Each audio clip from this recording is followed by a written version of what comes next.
dismissed every accomplishment I've made. You've talked about my father.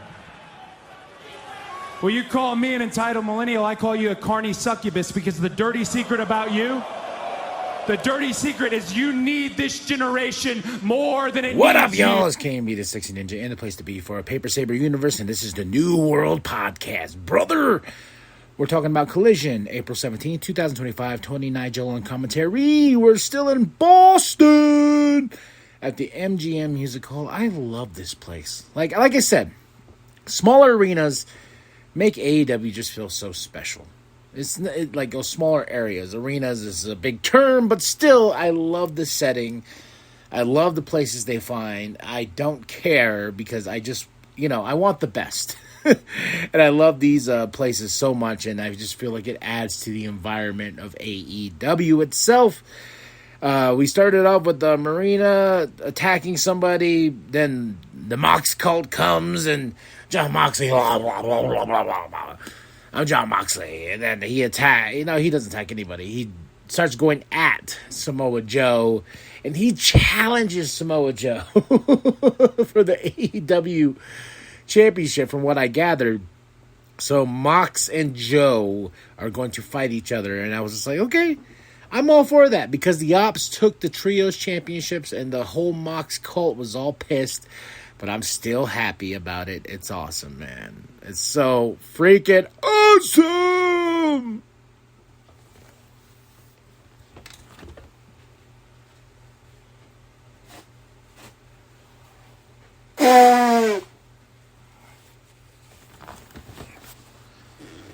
We go into our first match of the night, Kevin Knight versus Lance Archer. I was a bit surprised. Not at the win, but about the win. He came out, I was like, how is this kid going to beat Lance Archer? And it was a good match for what it was. But I was like, man, I don't know. I feel so bad for Lance, because this guy gets billed as a monster. And it just kind of gets taken away over and over again, and then he loses to Kevin Knight. Don Callis is out there because he's the Don Callis family and everything like that. But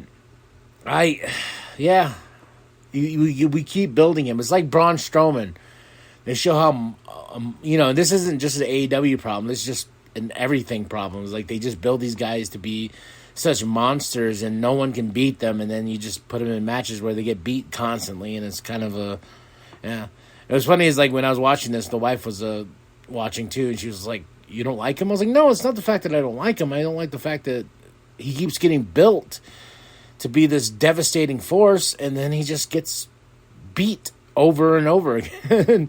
There's segments where he just is destroying everybody, and then, and it's nothing. The Ops promo, I'm telling you, now that they said that Powerhouse Hobbs is part of the Ops, it's not the Ops Plus, I am very happy, and I want an Ops shirt. I told you that last time with our AEW Dynamite review. I want the Ops shirt. Even though I said it was a stupid name. Samoa Joe sold it to me in this promo. Then we get Renee with Chris and Jamie Hayter. They got a match coming up on Dynamite. We go up to we have a FTR letter that was written to Tony and Nigel saying, we're sorry. Then we go into Josh Alexander and Takeshita. They have confirmed Josh Alexander is part of the Don Callis family. Kind of like, I guess, fine. Let's waste Josh Alexander this way. Versus Rocky and Ishii. And after Josh and Takeshita get the win, Ishii pushes Rocky. Little tension there. But Rocky just attacks Ishii. I guess Rocky's now part of the Don Callis family, because out of nowhere, Trent Beretta's back. He attacks Ishii. Then Don Callis family comes out. Don and his weapons gives Trent a wrench. Yeah, the big wrench, too. Not just a little wrench, but a big wrench just hit Ishii in the back of the head, sending a message. So Trent Beretta is back. Yeah, I'm excited about this, though. I like Trent. So that's just me. Then we have Lexi with Mercedes Moné and Harley. Watching these two, Mercedes Moné, you can hear the people in the background sometimes. Well, during this interview, but the fact that the puppet got a bigger pop than Mercedes Moné says something. It says something tremendously big. I love you, Harley. Megan Bain versus Squash Gang versus Squash Gang. Now at this point, we are just building up Megan Bain to the best of our ability again after her loss against Toni Storm. Timeless Toni Storm. It's funny when I do that. I put my hands up and like I'm Toni Storm herself, but with no audience. But in my own corner, looking at all my pops and action figures and comics. But no, it's just to build Megan Bain back up. You know, everyone was like, oh, she lost. But I was like, it was a roll-up. It was a roll-up loss. And even Megan Bain sold it. Was like, oh, my God, I was beaten, you know. And I think we're going to get a rematch between Toni Storm. And I'm hoping, because I know Mercedes Moné is going to go all the way to All In. And then it's going to be Mercedes Moné versus Toni Storm, which I said, yeah, that's cool. But, you know, Mercedes Moné is going to win that championship. That's our next AEW Women's Champion. I just feel it deep down, just like Will Ospreay's our next AEW champion, which I really don't mind at all for Will Ospreay because I am so sick and tired of Mr. Moxley and his Mox cult. I'm so sick of it. But yeah, Megan Bain, I hope Megan Bain is one day an AEW champion. I don't want Megan Bain to be a TNT champion. I think that championship is garbage. I know Mercedes Moné is holding it, but I just think it's a championship to have a championship. You know, just like how, as much as I love Athena, that Ring of Honor championship, it's just there. But talking about championships, we'll go into that next. So we got Anthony Bowen's package. I'm really not enjoying this new endeavor. I do like some aspects of it. I do like the daddy ass is still with him, the badass. So we'll see what happens with Anthony, and just nothing but respect, and hopefully it goes somewhere. We go into open challenge for the TNT Championship. Adam Cole, baby, versus Claudio, that is.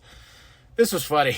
Because after Adam Cole got the win, Claudio threw a freaking fit. He threw a fit, started throwing things around. He said, fuck that desk. He destroyed the desk of the announcers. That was so great. I don't know why I enjoyed that more than I should, but I did.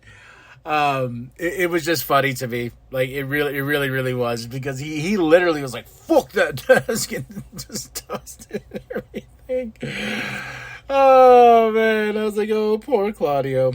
Poor Claudio. And the Mox call coming out there, it's okay, baby. It's okay, baby. Alright, then we go to Lexi. I'm talking to Brian Bill, who cares? We go to my boys, LFI. We go Roosh. I was like, my boy, Roosh. You're my boy, Roosh. And LFI versus Squash Gang. And who do you think got that one? I was like, man, we need more Roosh on this TV program, Tony. More Roosh, the better. More Roosh. I want Roosh. I can keep saying Roosh. Renee's with Kevin Knight after a big win against Lance Archer.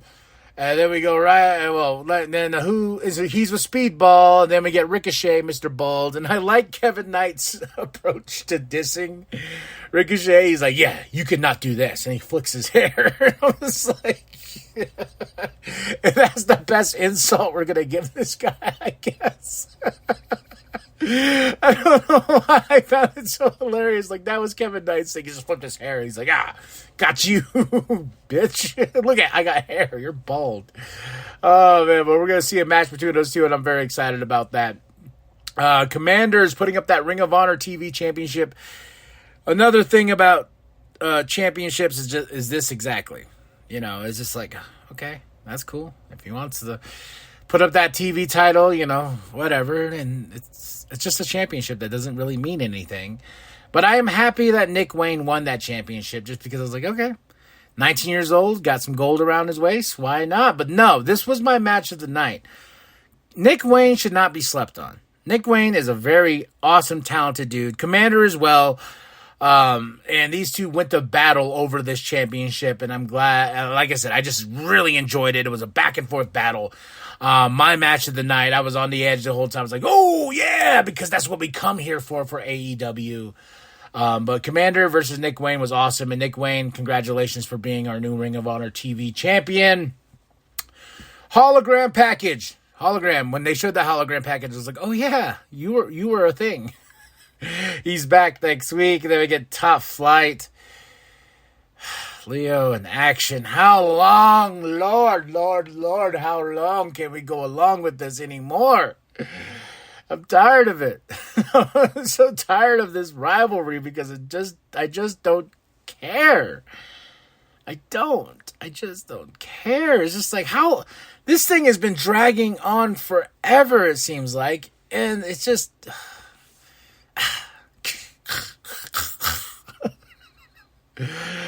Then we go into our main event, Mercedes Moné and Harley versus Chris Statlander and Julia. I enjoyed this match. I really enjoyed the finish, how Julia tied up Mercedes Moné in the ropes so Chris can get the pin over Harley. Toni Storm on commentary is amazing as always, and she's wearing a beautiful red white dotted dress, looking beautiful as ever, being Toni Storm. And after the win, Tony goes up, and they're all part of this Owen Hart thing. Well, our Harley lost. Mercedes Moné's going. Chris Statlander's still there. Julia Hart lost. But still, this was a good main event for what it was. And we're going on to Double or Nothing May 25th down here in Phoenix, Arizona. Then June 11th, they announced during Toni Storm when she came out, is Summer Blockbuster. New pay-per-view? I'm guessing so. The next week is La Palooza. I didn't write down the name. I wrote it down so fast because it popped up on the screen. But that was Collision for a Thursday night.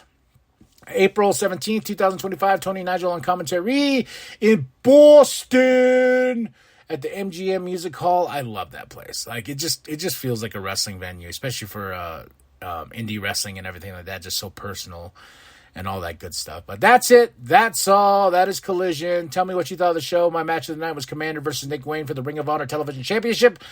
My moment of the night. The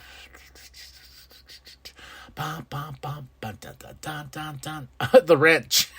As stupid as it was, the wrench was funny because they have screwdrivers, they have a wrench. It's just like, what else can you get but this kitchen sink? All right, y'all. Well, that's it. That's all. Kind of sad that Josh Alexander is part of the Don Callis family. I'm sad that he turned on Ishii and all that, but oh well, we'll see what happens, right? We'll see what happens. All right, y'all. Like and subscribe. Share it with your grandma. Share it the bum down at Walmart. Tell me what you thought of the show. Drop those comments below. And remember that the New World Podcast is for life. Pump handle. This is it. Yeah. Trinity Plex. 1, 2.